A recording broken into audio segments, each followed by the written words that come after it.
We're going to be heading into the semi-final match between Team Pason and Team PwC/Imperial. I'm going to refer to them as one or the other interchangeably throughout the cast, or Team Free Agents if that ever crosses my mind. From what we've seen yesterday, Team Free Agents definitely perhaps the favorites to win the entire tournament. They are just such a dominant team with incredible team play, incredible cohesion. Other Team Pason definitely no slackers in their own right. The ready checks have come out from all sides, and we will be heading into pick and bans very soon here.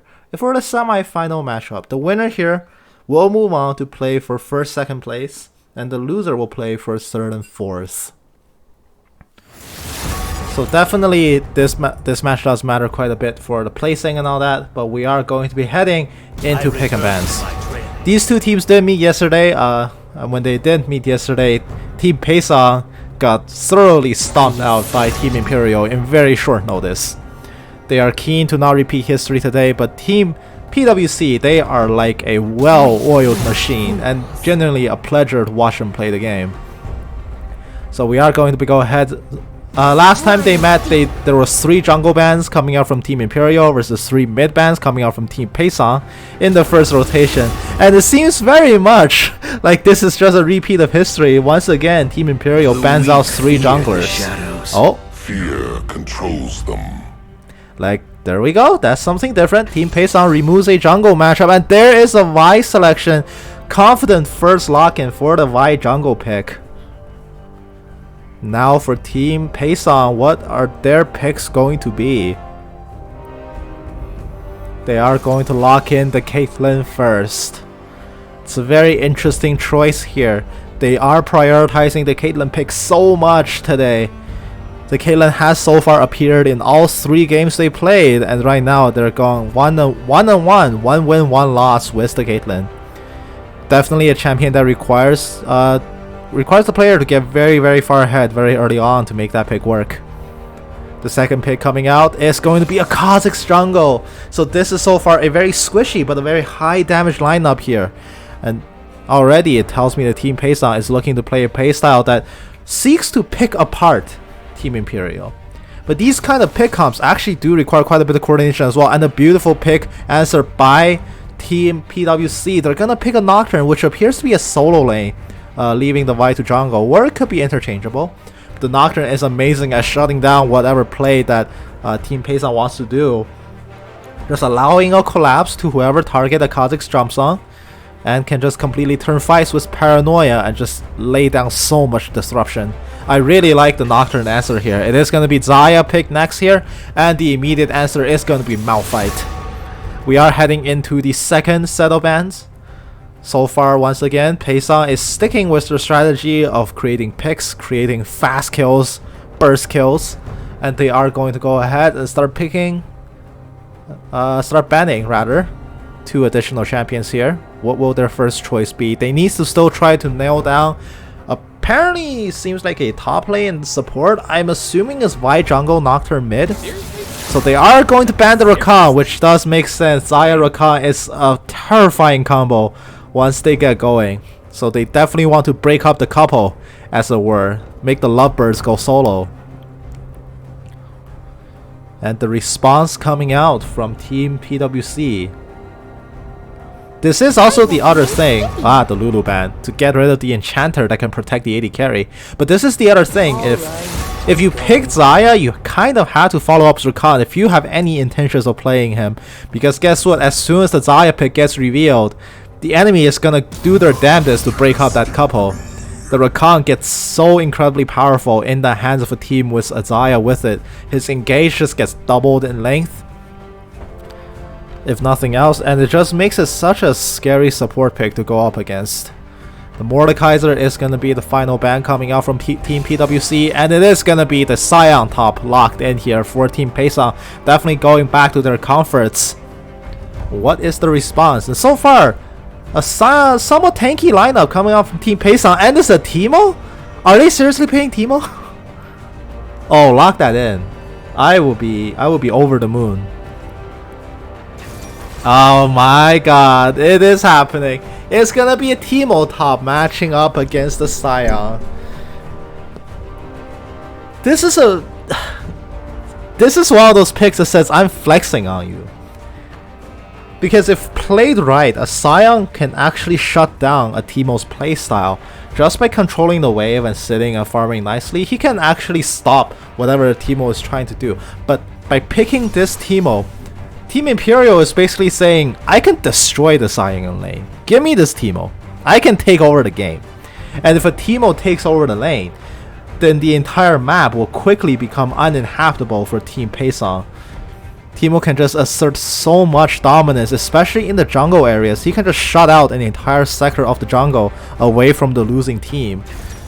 And it is just such a... It's one of those picks where if you pick it, you have the confidence to say, okay, I'm going to win the lane. I'm going to beat you straight up. And he's definitely issued a challenge against the Scion here. It is going to be a Nami support followed by a Janna. Nami is definitely a very powerful lane. She has this uncanny power of just making whichever AD carry she lanes with win the lane. Tidecaller's Blessing is an incredibly potent buff. Ebb and Flow makes trading a breeze. And of course, Aqua Prison is one of those abilities where if it lands, you can almost at least force a summoner, at best force kills out of it. Janna, of course, is an expert disengager. She can buff an AD carry by giving them additional attack damage. She can also use Monsoon, Howling Gale, and things like Zephyr to slow pursuers or just to dissuade pursuers entirely. Janna shines into team comps with single engage modes, where everybody blows their engage coming in, and Janna just blows them all away and resets the fight. And you reset the fight on your own terms, and then you can take it again when the enemies all lose their critical engage ultimates. There are two critical ultimates here to peel back. There is the Vi ultimate and the Nocturne ultimate, and it is really up to the Janna here to play protection detail for the Caitlyn. So a very exciting match that's about to unfold. We are heading into the 2.5 minute spectator delay. After this, we will be getting into the semi-final matchup. There's only going to be one game after this. And the top 4 teams, really, anyone can take 4th place. I'm not going to say first, but anybody can take 4th place. Anybody could just lose this game, drop into the 3rd, 4th place match, and just walk away with 3rd place. This is such an important game here. Because you can play 2nd and then be like, oh, we play 2nd, hooray. But then the story doesn't sound as well when we say, oh, we're playing for 3rd and 4th. Like, 3rd and 4th. Maybe it's just my ultra competitive side speaking. But if you don't make it into the grand finals, it's certainly going to be a bummer for either of these two teams, and neither team looks to give an inch here in this game. They've busted out all the stops. The Teemo, the Nocturne, the Kazakhs. They really want to kill people, and they really want to take this W. But which team will actually do it here? 90 seconds out, spectator delay is halfway complete, and we will be heading into the semifinal match pretty soon. I just double checked my OBS to see if I was recording. That would be disastrous if I went through this pick and ban without recording anything. I've been known to do that once. After that one time happened, I just never trust myself anymore. I am, of course, a one-man production crew here. Like, there's no warning flag that tells me, oh, you haven't done this. Like, you accidentally muted yourself. Nobody will know. Nobody will know. And in post edits, I have to just shamefully cut away the moments with missed production, basically. Although this is definitely slightly higher stakes for me personally than just, a normal chill rank game to cast, where if I lose the footage for that, whatever. At worst case scenario, I lose a semi-hype game. But this is in fact a publicly organized citywide event. Although I'm not casting this in an official public capacity, I do still want to at least treat it with some degree of professionalism, and it would suck if I just lost footage out of my own stupidity. But 20 seconds out, we're going to be getting into the semifinal game, and yeah, it's gonna be a banger. Last time these two teams met, PwC Imperial did climb out to a very swift and decisive victory, and it's up to Team Pason to say, no. Trust me, we can play this game, and we will bring the fight to you. And now, let us get into the game.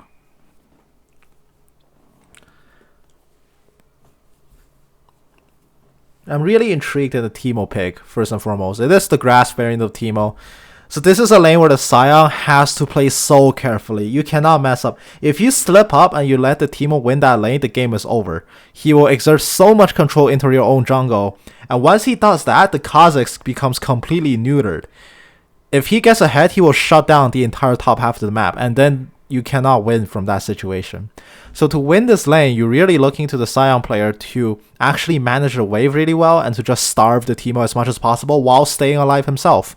He is an Ignite top laner, it seems like. So it is definitely no easy task. One misstep and you will die. If the Sion ever walks up too far without any assistance, he may very well just die. There are a lot of ways for this lane to just go south. And if played well, it will pay off in dividends. You can shut down the Teemo. You can actually win this game. I do think this is a pretty even draft, all things considered, although if either team gets snowballing, it could be unrecoverable for the other. That is just the nature of these drafts.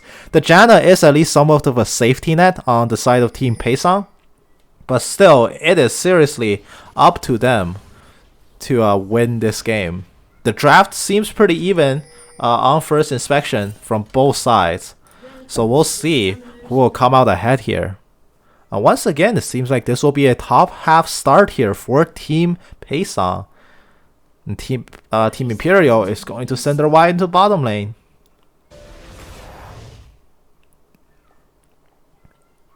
No early invades. I would love to see one of these early game invades actually happen for one of these games. Just get a cheeky first blood kill, you know?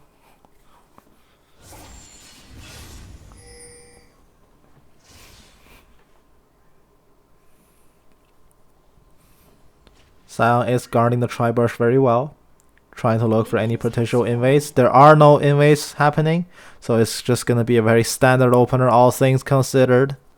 Oh, the Malphite needs to get to lane though.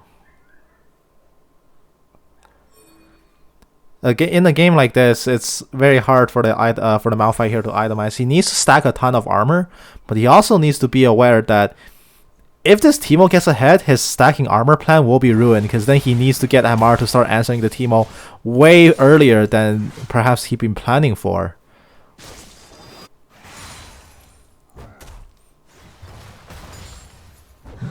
He is going to miss that first creep, and in fact, the Nocturne, without any contest, mops up that first wave completely. And now it's up to the Malphite to farm under the tower, which means he's actually going to be falling behind his CS from minute 1. And the Teemo getting 4 procs off. He's gonna go hit the grasp as soon as he has the procs. Well, thanks to the poison shot, he can always keep grass stacks running because he will always be in combat thanks to the poison ticking on something at all times. Oh no, the Malphite CS. Oh, you gotta get those last hits, man. Oh no. Oh no, that's really disastrous early CS. The bad part is he could have gotten all of them too, but his autos are just a little bit off rhythm, and there it is, the Teemo exerting his lane pressure. The Sion drops to half health already. This is not looking good here for Pason's top laner. Wave control is the name of the game. He needs to learn how to control these mini waves and to starve the Teemo out. Keep the mini wave under his tower, but not in his tower range, as long as humanly possible.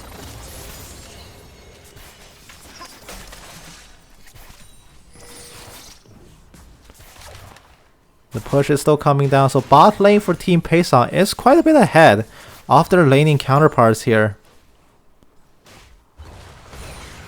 Oh, the Malphite, he's opting to go for aggressive trades over farm, and is showing, oh, the ground slam whiffs as well.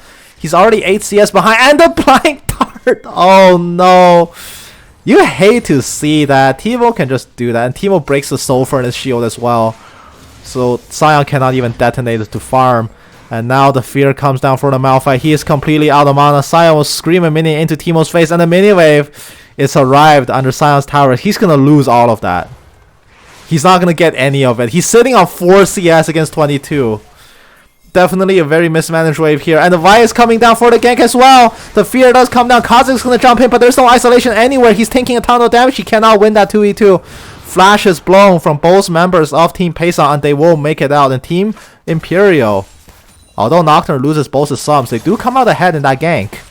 It's going to force the Malphite back early. And Sion, he's only gotten another 1 CS since then. Oh, this is an abysmal lane for him already. Oh, the bubble, it does snag onto the Janna. But since she is in brush, they cannot follow up on that attack.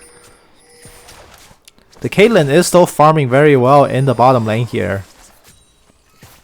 And the Kha'Zix is matching the Vi jungle as well.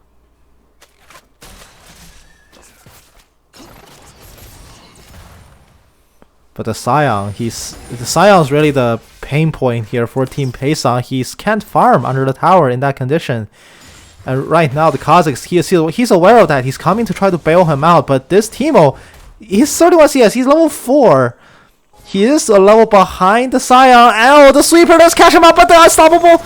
No, the smash will completely miss. And the Teemo, he's juking in the brush. The Vi has arrived. The 2v2 is beginning. The Kha'Zix is melting. First blood going over to the Teemo. They lingered in that brush for so long without being able to spot them out. The decimating smash from Sion completely off the mark here. And the Vi going to try to turn with some damage. The smash will connect. The aftershock damage will not apply. But that is not a good way to start off your gank onto a laner that desperately needs one. And already, I believe we can safely say top lane is over. It is such an early way for that lane to end, but there it is.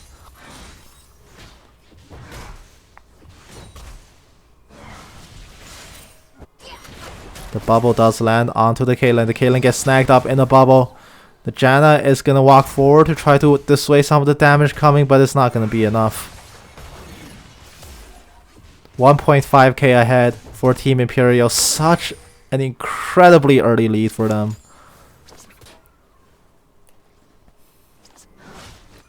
$1.5k lead just 6 minutes into the game. And now Team Pason, what is their play? What can they do to equalize the situation here? Sion hasn't killed a creep in like 2 minutes. Just because he cannot get to the wave. The Teemo, once he gets ahead, it's over for him. He can just get zoned off and he cannot manage the wave as well as he wants to. Caitlyn has to blow flash to get away from the Aqua Prison as well, disrespecting the zoning potential of the Nami a little bit, and that's going to cost her own flash. Decimating smash, it will land on the Teemo. The Teemo hasn't recalled. He's sitting on about like 1600 gold and he hasn't backed. He could back right now for a Haunting Guides and then he wins the lane. But the Sion, he's having a lot of trouble getting CS. The Decimating Smash will not hit him. Oh, the Sion, he's so close to the Shroom. Oh no. If he stops on the Shroom, the Teemo might just pounce on him. He's trying to use the Scream to get farm, but he can't. The Scream doesn't do that much damage to actually easily secure last hits with. There's so many low mini health bars, but he can't take any of them. As a top player myself, a scene like this hurts my soul, because I've been there. I've been in the other side. I've been in the Sion side of this matchup, where you just watch minion after minion die, and there's nothing you can do to collect it. Decimating Smash connects, but the Teemo barely taking any sort of damage. He's already 2 levels up by virtually doing nothing. Just by virtue of being ranged, just by virtue of being a grasp Teemo, he is zoning out the Sion. And blue team, taking advantage of this weakness, will go ahead and claim a Drake for themselves. They will be first to take the Cloud Drake this game. And now a bot lane gank might be happening, but they walk through a ward. The Nami knows this. The leap comes in from the Kha'Zix, but the bubble snags him up. The damage is turning. The exhaust goes up onto the Kai'Sa to save the Kha'Zix, but that gank completely ineffective here. Janna has been driven back. She will flash out, and here comes a paranoia. Here comes the Vi. The turn for the damage is coming. The Caitlyn gets knocked back. All the bodies hit the floor, and that is 3 very lightning quick kills coming out from Team Imperial. And once again, they come out so far ahead, and bot lane completely under siege yet again to start this game. Top lane 54 CS ahead, mid lane 30 CS ahead. These are numbers you'd expect to see at 28 minutes, not 8. And already this game has been accelerated so fast beyond the control of Team Pason. It seems like they have been outmatched here, as all lanes are just making kibbles out of their opponents. Perhaps except for bottom, but the Xayah has gone back. She is even in items just to Caitlyn thanks to her 3 assists. She's missing quite a decent chunk of Berserker Greaves, but the BS sword is enough for her to match with Deadly Plumage. The Scion finally, he hits double-digit CS this game. But it is such a slow and painful journey for him to get up there. 9 minutes in. Team Imperial climbs up to a 4,000 lead. I mean, watching the Scion is... It kind of reminds me of why people get tilted in the league a lot. Because when you get into a situation like this, you just feel so helpless. And this lane is... the nature of the top lane is, if you get snowballed on, and if it's some matchups you get snowballed on, there is nothing you can do.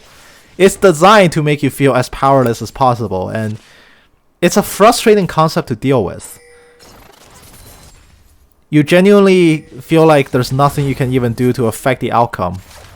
Now granted, that's not always true. Higher level players will always find a way to dig out of the even the worst deficits. But in the case of the Scion, because the wave management is just not in place, every play he's making is just putting him further behind. Case in point, Nocturne gets the double kill, and the Caitlyn, she stops to shoot the Squire's Bloom, and that's gonna get her killed. The paranoia from Nocturne comes right back up, and he just uses it again. Triple kill for the Nocturne to start it off 7-0. What a flying start here for Team Imperial. And oh boy, this is just not a good outlook here for Team Pason. They just can't make a play happen. The Scion, he's still coming in. He's still trying for it. And here comes the unstoppable force from the Malphite. But the Herald has been deployed. He's just going to be killed where he stands. The Vi will unfortunately die for this. But it's an execution? The Malphite didn't ground slam. He didn't land AoE damage onto the Vi, and that is an executed Vi as opposed to a kill, and that is just insult to injury. The Kazakhs, he's got isolation, but only for a brief moment. The minions have arrived, and the Nocturne is so much more fed than him. It is now 7,000 gold ahead for Team Imperial. What fantastic play coming out from them in this semifinal. Like I said before, they are poised to win this whole thing, and they will not let anybody stop them in their tracks. They have dispatched the second seeded team in short notice in the quarterfinals match, and now in the semifinals they look to kill off the third seed in even faster pace. 8-0 now, 11.5 minutes.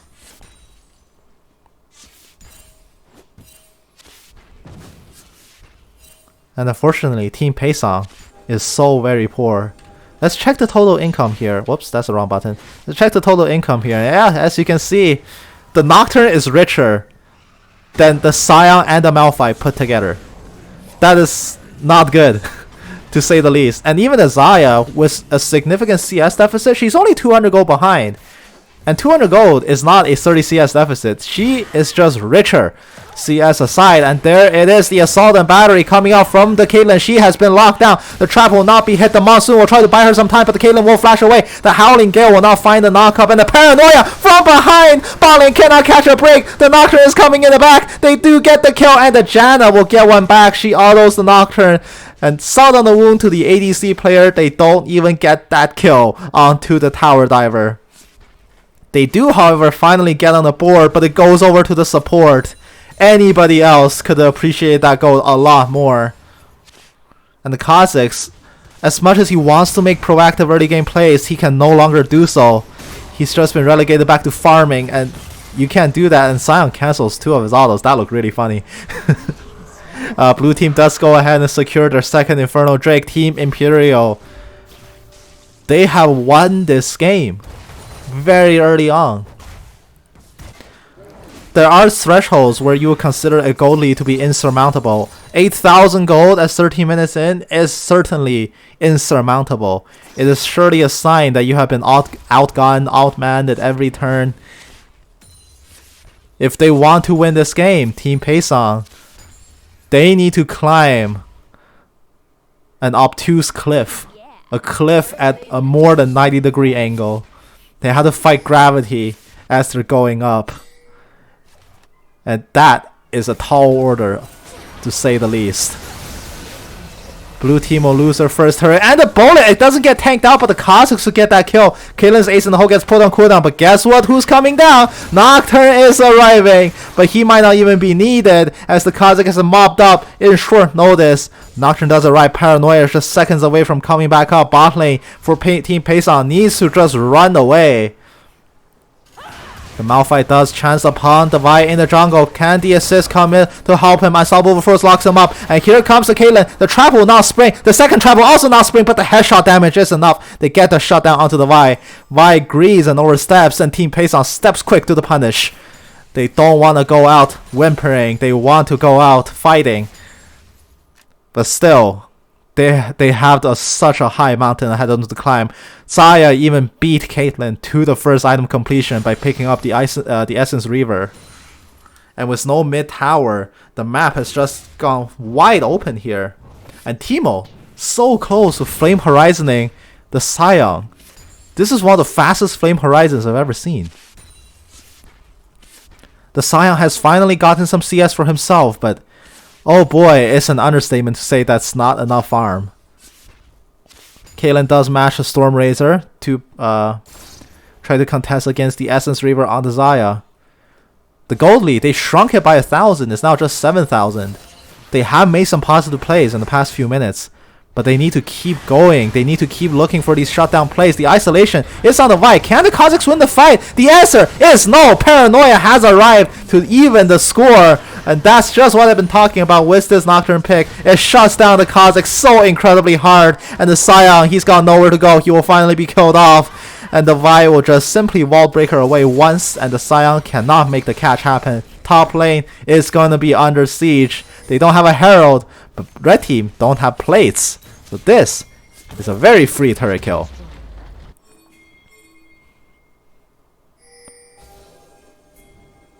Now mid lane, the Malphite, he might be stranded here a little bit. The roam from bottom lane is coming up. Evan Fro will break his shield. The wall breaker gets cancelled out by the Unstoppable Force, and the Vi is so low, but he is so outmanned. He cannot finish that kill, and the Vi escapes. It's a sliver of life. Caitlyn came over with the ace in the hole, but she cannot land a bead onto the Vi. She has already shrunk into the fog of war. Teemo, uncontested, pushing top. Top lane turret has dropped to below half health.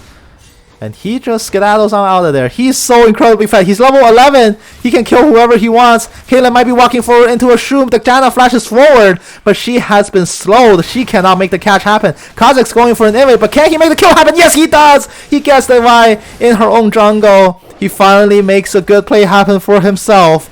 And there it is. He's being chased out by the Zaya and Nami. He's running the wrong way, but it's the only way he can go. Now he needs to try to execute himself. He needs to wait out 15 seconds. There's no way he can escape. He might be running really far away if he wants to make it out, though. The Zaya does flash to try to catch him. Where's the Nocturne? He has Paranoia up very soon, but can he make the collapse happen? No! The Kazakh is actually out fine. Oh, but wait. No! Oh no! Here's the Paranoia! He walks to a ward and he's gonna die! The Nocturne 9-1 and 3. He's so incredibly fast. The Janna gets bubbled up. She is the next to go. Double kill for the Nocturne. He's 10-1 and 5. He's 10-1 and 3. He has more than double all of red team's kills combined. He's got Blade of the Rune King. He's got Tiamat. He's got the Phage. He is sticky and he does damage and he wants to make it known. And now the gold lead, after what seemed like a valiant effort to pull it back, has just grown to 11,000. 11,000 at 17 minutes. It is not every day you see a lead like this. I've seen dominant games. I've casted a game where the goal lead grew by 1,000 per minute. So this isn't quite that level. But this is still more than enough to completely decimate the game. And now the dragon is coming. This might just be uncontestable here for red team. They are just far too weak to take this fight. The Sion sitting on Cow and Bomby Cinder. He's speccing into armor? Oh no way, he's getting Tabai. Oh no, no, no. At least finish Adaptive Helm first. Individual components are never as powerful as full items. The fact that the more components you detour for, especially while behind, the more it ultimately hurts you. Baron Nashor will come up in a minute 28, but come on. The Dragon Soul is coming up in 5 minutes. This is 18 minutes in, and blue teams put themselves on soul point out of the Nocturne. He wanders a little bit too close to the Kha'Zix. He's 3 levels up. The Kha'Zix can't take this fight. He's gonna try to walk into the shroom. The bubble will not catch, but the Assault Battery will kill him off. The Scion runs into the back wall and just kills himself immediately, and that is just gonna be 3 bodies on the ground. The tank line evaporates. These tanks are made out of paper mache. And blue team, they brought a lighter. They're more than happy to burn it down. And now they moved on to take Herald number 2 before Baron spawns. 18-4. They want the Herald and the Baron. They could just stay in the pit and just do Baron as it comes up. The Xayah is 0-0 and 9. That scoreline basically says the story of this game, where if you're just alive, you're doing well, because the rest of your team, oh man. Man, oh man.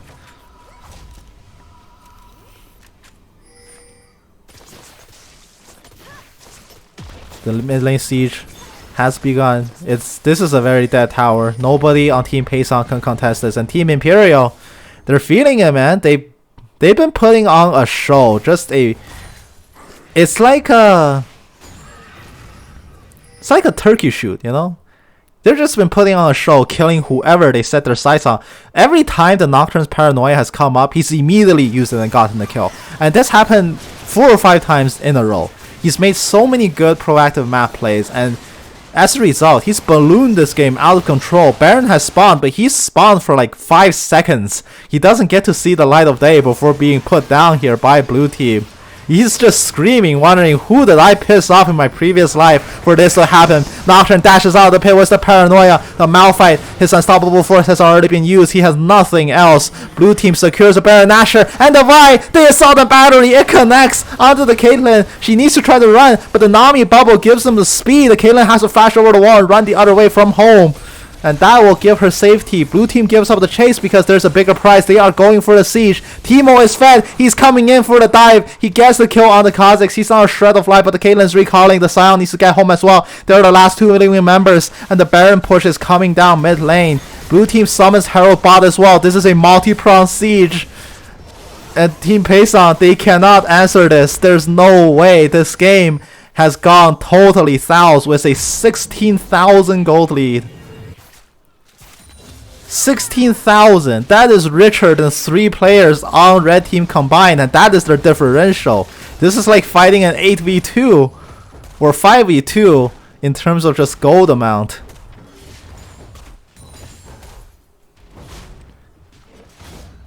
They need more time to answer this, but time is not on their side. They have nothing to contest this with. But this is where teams often will say, okay, fine, we lost this game. If this was a best of series, a lot of times teams will just go, okay, fine, we lost this, and they just stop shot calling. And instead they spend the rest of the game discussing what went wrong and what they can do in the next game. This isn't a best of series. This is a single game. This is a best of 1. So what went wrong here? Well, definitely a lot of early map plays did go wrong. I think it all started with just that one bottom lane play. The Scion was getting demolished top lane because, you know, grasp Teemo, things happen. But by helping them out, but not actually securing that Teemo kill in time, that kind of cascaded the game to a point where the Kha'Zix is just doomed to never get ahead again. And because bot lane plays got turned on so much by the Nocturne, it is very hard to win this game. The Nocturne has made so many early map plays, and the Malphite pick into the Nocturne, although good on paper because he is tanky enough to withstand him, isn't that good because he can't match his roam. And there's a paranoia turn. He grapples onto the Xayah and kills him out. Now he's diving on the backline. Nobody on Team Pason is on the backline, but the Nocturne, he can't make that kill happen. However, he's just a distraction. That was a 2v5. They killed the Teemo, but the cost is their own base. Nobody's recalling. The Nocturne's more than happy playing this game of chicken with them. And now, he gets to enter as many recalls as he wants. And he's gonna get some free kills here. The stopwatch is gonna land. But will he die? Yes, he will. But unfortunately, that is a minor price to pay. The GG is called. Red team, Team Pason just wanted to ruin Nocturne's KDA. And oh boy, they got it. They ruined his KDA at the cost of their own Nexus. And Team Imperial, once again, putting on a clinic. Showing us how it's done. Crushing this game wide open in just 23 minutes. And now we will be heading since we are following the perspective of Team Pason into the third, fourth place match, where they will play for the third, fourth place finish here. Oh my goodness. Stay tuned for the final game of CCC 2020 League of Legends.